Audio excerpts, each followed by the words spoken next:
ছাত্রছাত্রীরা, আজকে এই সংক্ষিপ্ত ভিডিওর মাধ্যমে নবম শ্রেণীর ভূগোল বিষয়ের আমি সংক্ষিপ্ত সাজেশন তুলে ধরার চেষ্টা করছি। তোমাদের স্কুলের ফার্স্ট ইউনিট এক্সামে যে কোশ্চেনগুলো আসছে সেই কয়েকটি কোশ্চেনগুলো নিয়ে আমি তোমাদের মাঝে তুলে ধরার চেষ্টা করছি। আশা করি এর বাইরে তোমাকে আর কিছু করে যেতে হবে না, এইগুলোই ভালো করে মুখস্থ করে নিয়ে যাও। প্রথম অধ্যায় থেকে যে তুমি কোশ্চেনগুলো পাচ্ছ 2 নম্বর কিংবা 3 মার্কসের জন্য, জিপিএস এর ব্যবহারগুলি কি কি, কুলিন গ্রহ ও বামন গ্রহের পার্থক্য লেখো, জিওড কি, সৌরদিন ও নক্ষত্র দিনের মধ্যে তুলনা করো, ছায়াবৃত্ত কাকে বলে, কোরিওলিস বলে সংজ্ঞা দাও, ফেরেলের সূত্রটি লেখো, লিপ ইয়ার বা অধিবর্ষ কাকে বলে, মহাবিষুব ও জড়বিষুব সম্পর্কে টিকা লেখো, মেরু প্রভা কি। 2 অথবা 3 নম্বর থেকে যে তোমাদের সম্পদ চ্যাপ্টার থেকে আসে সেটি, সম্পদ কি, কয়লাকে কালো হিরে বলে কেন, কক কয়লার 2টি বৈশিষ্ট্য লেখো, সিআইএল কি, খনিজ তেলকে তরল সোনা বলা হয় কেন। এরপরে 3 অথবা 4 মার্কসের যে কোশ্চেনগুলো আসে, অভিগত গোলকের সপক্ষে বৈশিষ্ট্য লেখো, আবর্তন গতির ফলাফলগুলি সম্পর্কে আলোচনা করো, পৃথিবীর আবর্তন গতি থেমে গেলে কি হবে।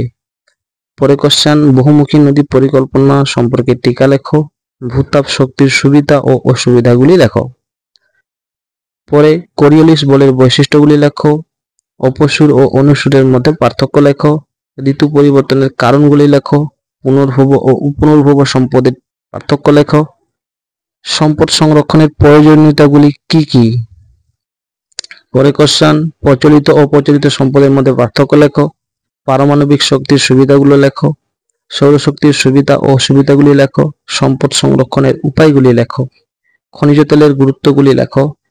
5 মার্কসের জন্য তোমরা আপাতত যে 4টি করে যাবে, পূর্ব ভারতে অধিকাংশ তাপবিদ্যুৎ কেন্দ্র গড়ে ওঠার কারণগুলি বর্ণনা করো, দক্ষিণ ভারতে জলবিদ্যুৎ শক্তি উন্নতির কারণগুলি কি কি, বার্ষিক গতির ফলাফল সম্পর্কে আলোচনা করো, একমাত্র পৃথিবীতেই প্রাণের অস্তিত্ব কেন দেখতে পাওয়া যায় তার কারণগুলি উল্লেখ করো।